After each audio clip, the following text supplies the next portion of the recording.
What if I told you that the verse you've been quoting for years, the one you turn to for comfort, is the very verse the enemy has twisted to deceive you?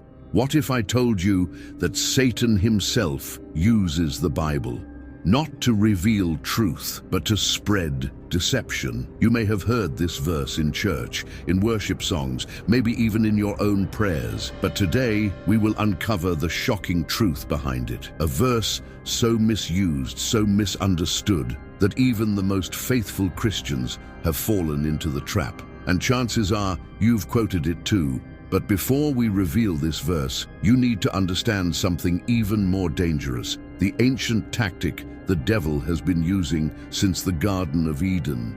If you don't recognize it, you might already be deceived. Stay with me, because by the end of this video, you'll never see this verse the same way again. Let's go back to where it all started, where deception was first used against humanity. Satan's strategy hasn't changed, only his methods. And the verse you think is harmless? It's a tool in his hands. Satan, the master of twisting scripture. From the very beginning, Satan has never created anything. He only distorts what already exists. In Genesis, he asked Eve, "Did God really say?" He didn't deny God's words outright. He twisted them.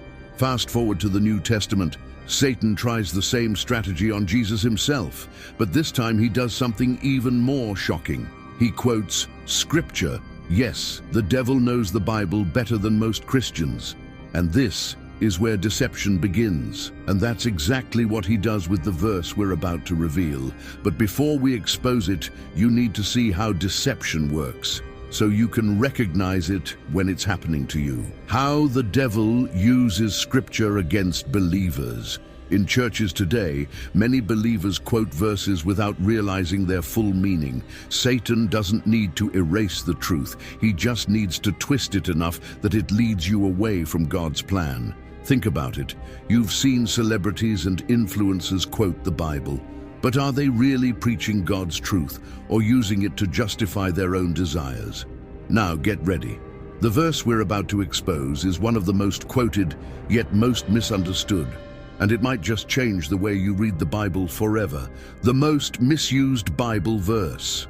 The verse is Matthew 7:1. Judge not that you be not judged. That's right. Judge not that you be not judged. One of the most famous verses in the entire Bible, but do you really know what it means? Or have you been deceived? People quote this verse to shut down any kind of correction. Only God can judge me, they say. But is that really what Jesus meant? Let's break it down. What Jesus really meant. The truth is, Jesus wasn't saying we should never judge. He was warning against hypocritical judgment. Just a few verses later, he tells us to discern between good and evil.